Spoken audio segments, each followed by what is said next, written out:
Sign of the Times, episode 143 from this undisclosed park bench with a disclosed rockabilly individual. Now.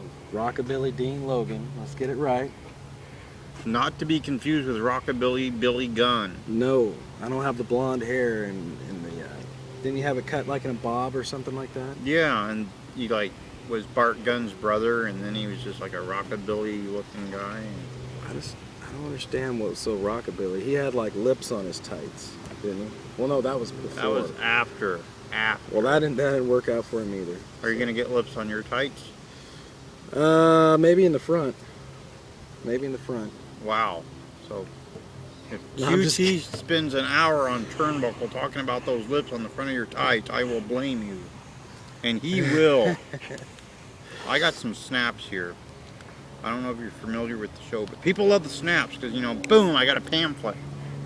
A Sign of the Times pamphlet. Oh, no, it's kind of like one of those church pamphlets. It's a Sign of the Times pamphlet. Oh, yeah. It's Revelations. Yeah.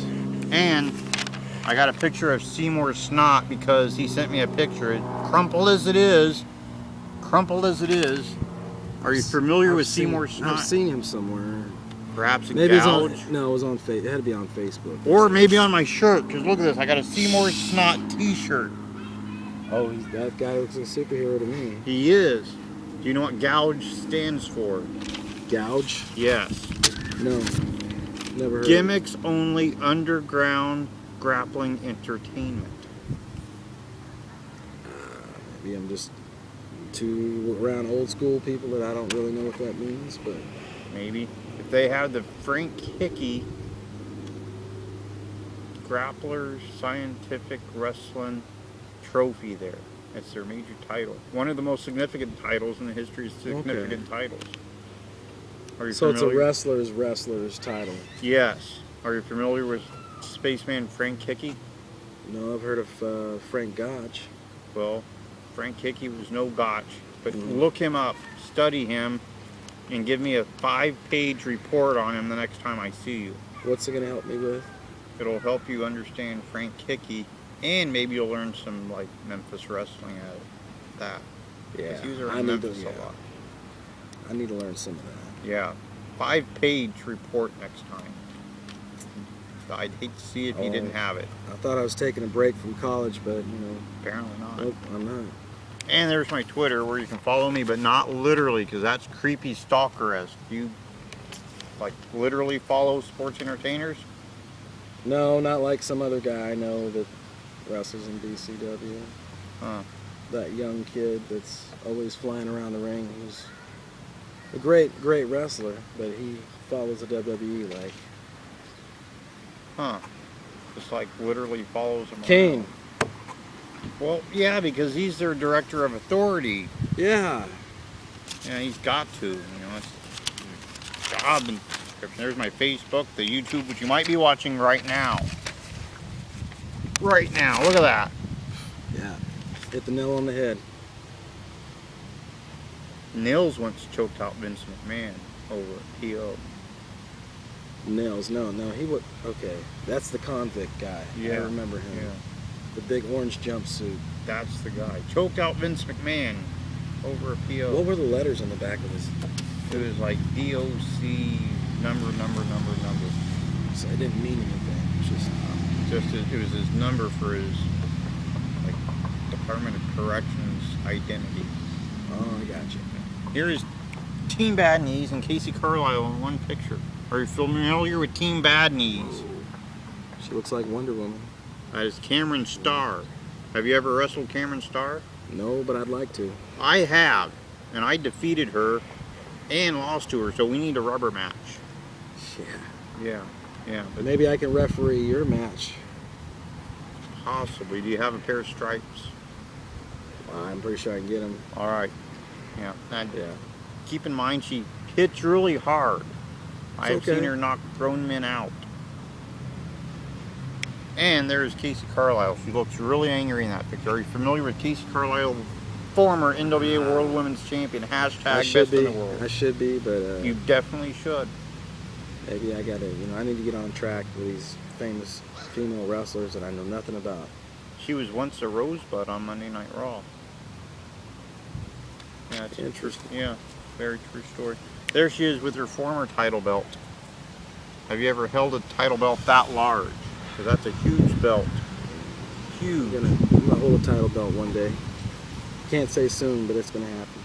All right. Well, she also holds a title belt. It is the Sign of the Times 24/7 International YouTube Heritage Heavyweight title.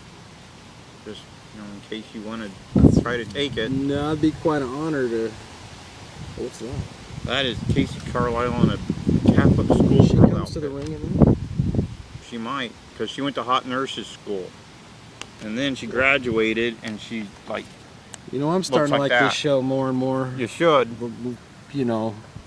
She was at a show I was at, and I bumped my head. Not one person there thought to say hot nurse needed at ringside. That one. Oh, okay. Yeah. Okay. Sorry, when I hear that word, Right. I see where you're going. And there's a pillow. Have you ever seen a pillow like that before? Yeah. Sorry, I'm just... You're mesmerized. Yeah. And look at that. See, she got a title belt, and that's when she graduated Hot Nurses College. Yeah. And I have a comic book, Team IOU. Have you heard of Team IOU? All this is new to me. Maybe I've been a caveman. Maybe I've been living in a cave with Wilma Flintstone, but I don't... Yeah. You need to read this. It's tremendous. It's a story of a boy and his dog. A dog and his boy. Nick, Iggy, and Carrie Awful. He's got a sleeve just like me. Look at that. Yeah. Except he's got like a flower in there. Wait, yeah, I got one of those too. Oh, yeah. Yeah. Does he got a moon? He might have a moon. No, he doesn't have a bad cover-up like I got right now. Well, are you part dog because Carrie Awful is a dog? Maybe the two of you are related somehow, dog-wise. Hey, all men can be that way. I see. I once refereed his match, and he tried to do horrible things to my leg. Maybe a little. And there, oh, look at that. There went my business card to Kisa Carlisle. But I rescued it.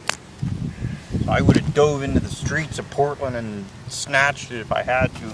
Speaking of Portland, yeah, we're not too far away in this undisclosed bench from where Sandy Bar used to hold shows. That's right.